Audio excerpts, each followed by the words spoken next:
Welcome to the Great Basin Fire Potential Briefing for Wednesday, May 20th. As a reminder, we are testing different formats of this briefing, so please reference the briefing on Monday and compare that format to our original one, which is what I am showing today, which is what we have been showing for several years. So please drop some comments on the YouTube briefing so we can have some feedback, and we will be finalizing our template as we get in the next week or so. So getting started, looking at the impacts over the next few days, we do have a cold front dropping down from the north. Winds in advance of that front in southern Idaho will kick up today, with most of those gusts between about 20 and 30 miles per hour, and relative humidity a little on the higher side, just above 15%. We'll also start to see later today some showers and high elevation snow in parts of Idaho and Wyoming and down into northern Utah as we get into tonight. There could be a few isolated thunderstorms today and especially on Thursday, but for the most part, we're expecting rain and snow showers across those regions. Could also see a few thunderstorms potentially develop along the Sierra front, but would be very isolated on Thursday.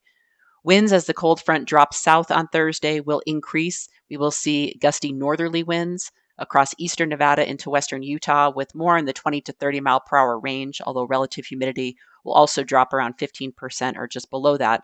But the strongest winds on Thursday are expected in southern areas of the Great Basin, where we could see wind gusts above 35 or 45 miles per hour with single-digit relative humidity. So we are expecting an increase in fire potential over southern areas on Thursday due to how dry things have been. Otherwise, Friday, winds decrease, so no significant impacts, although we can't rule out a few thunderstorms isolated from Friday through the weekend, especially as the ridge starts to rebuild, temperatures warm, and we see a little bit more instability. No precipitation or lightning over the last 24 hours. And Great Basin fire activity, we're still getting some smaller fires popping up and even large fires on any given day. Although over the last 24 hours, we only had 2 fires reported for just over 6 acres, with 0 growth finally on any large fires in the Great Basin. Looking at our observed precipitation over the last 7 days, we have seen some storms. Cold fronts continue to drop south, bringing us some precipitation, especially over the eastern half of the Great Basin. In some areas in Utah, this area was above normal in some spots for precipitation over the last 7 days. But some very dry spots continue to be southern and western areas of the Great Basin and southern Idaho.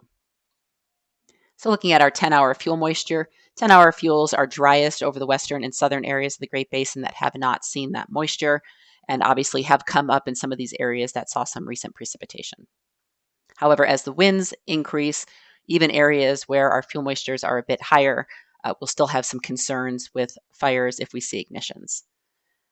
We still have quite a bit of ongoing drought across the region, especially over the eastern 2/3 of the Great Basin, where widespread severe to extreme drought is occurring, and we even have some pockets of exceptional drought over southwest Idaho and northeast Utah. We are seeing drought develop over parts of western areas and up into central Idaho. Looking at our fuel conditions, we are seeing fuels really at records or approaching records all across the Great Basin. Up north in Idaho, you are seeing we are at record maximums for the time of year right now, which would really be what we would be seeing later in June. And looking at the next 7 days, that forecast continues to trend upward, especially as we get towards the weekend and we see much warmer temperatures. Southern areas, really the same story. We were at maximums. They did dip down a bit with some cooler temperatures, but will be trending upwards yet again above the 80th percentile.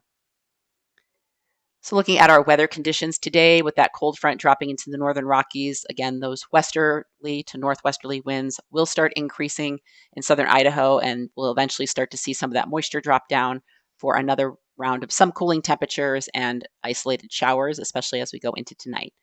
Otherwise, dry conditions remain in the south, and you can see from the significant fire potential outlook, we do have generally low to moderate fire potential, with the exception of the eastern half of Utah, central Idaho, and Wyoming, which is again where we'll start to see some of that moisture as we get in the next 24 hours. So winds today will be breeziest across southern Idaho, but more in that 20 to 30 mile per hour range. And up there, relative humidity in the Snake River Plain will drop to between that 17 and 20% range, but certainly much drier over southern areas, luckily with some lighter winds today. Looking at the precipitation, this is mainly for later today and especially into tonight, which is where we'll see that cold front drop south and give us that precipitation potential, generally scattered showers over parts of the Salmon Chalice, eastern Idaho, Wyoming, and far northern Utah. And you can see possibly a couple cumulus buildups over the central Sierra. Otherwise, temperatures quite a bit cooler than normal over the northern and eastern half of the Great Basin and starting to warm up in western areas. As we move into Thursday, that cold front drops south across Utah, so we will see that cooler air reinforced in some of those areas along with the showers and thunderstorms, so lower fire potential on the eastern side of the Great Basin. But as that front drops further south, we expect more of a significant increase in winds over southern areas, so we do have high risk for parts of the Arizona Strip and southern Utah for those strong winds and low relative humidity. And you can see the wind picture here on the left, generally northwest to northerly flow. So again, most of this is going to be post-frontal with the exception of right along the Arizona Strip. Still single-digit relative humidity down south as that moisture remains north. So these wind gusts in the 35 to 45 mile per hour range, maybe some localized higher gusts. So we'll be watching that with the high risk, and then even, again, the breezier northwest flow with lower relative humidity in eastern Nevada and western Utah, and still continuing with breezy winds in Idaho. So if we do get starts over the next couple of days, obviously wind will be a big factor with the dry conditions. Our precipitation for Thursday, just a little bit further south with that precipitation, and then a better chance of some isolated storms along the Sierra. And temperatures pretty much remain unchanged over the eastern half of the Great Basin, still cool, but continuing to warm a few degrees on the western and southern side. As we move into Friday, this cold front tracks further east into the Rocky Mountain area, and we see a ridge of high pressure building along the west coast. Still some remnant moisture, can't rule out some of those isolated thunderstorms over central and southern areas of the Great Basin.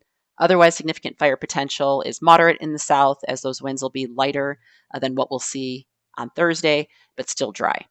And then generally a low fire potential elsewhere.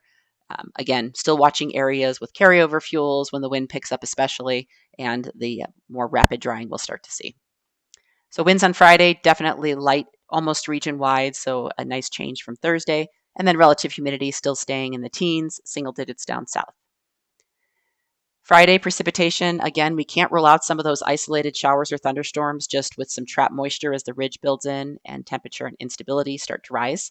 Otherwise, temperatures continue to remain warm on the west side of the Great Basin and starting to warm a little bit on the east side. 3-day precipitation shows that moisture with the cold front up north. As we move into the weekend, the ridge builds in, so we'll see more significant rises in temperature late this week into the weekend. Significant fire potential remaining moderate in the south. And then this continues into Sunday, although still could see some of those isolated thunderstorms popping up where we have just enough moisture as the temperatures rise. So definitely be watching out for that isolated activity. And as we go into Monday, we have another cold front that's moving into the northwest. And so a better chance as that interacts with this low off the California coast with remnant moisture, could see a better chance of some showers or thunderstorms into early next week.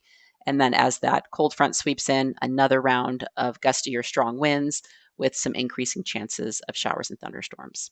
Otherwise, significant fire potential remains nearly unchanged with the exception of the south. If we start to get some of that moisture from this low moving across Arizona, we could see that fire potential drop a bit. 7-day total precipitation, again showing what we'll have the next few days, plus those isolated showers or thunderstorms as we go through the weekend into next week. The 8 to 14-day outlook, taking us from May 27th to June 2nd, shows generally warm temperatures, especially over the east side of the Great Basin, with still above normal precipitation as we see areas of low pressure bring cold fronts and scattered showers. However, I will say going into early June, it's looking like things are definitely trending warmer and drier. So we'll see how that plays out. That concludes our webcast for today. Make sure you drop some comments about this format, our original format, and also what was presented on Monday, kind of our transition to a possible new format. Have a great day, and we'll talk to you again tomorrow.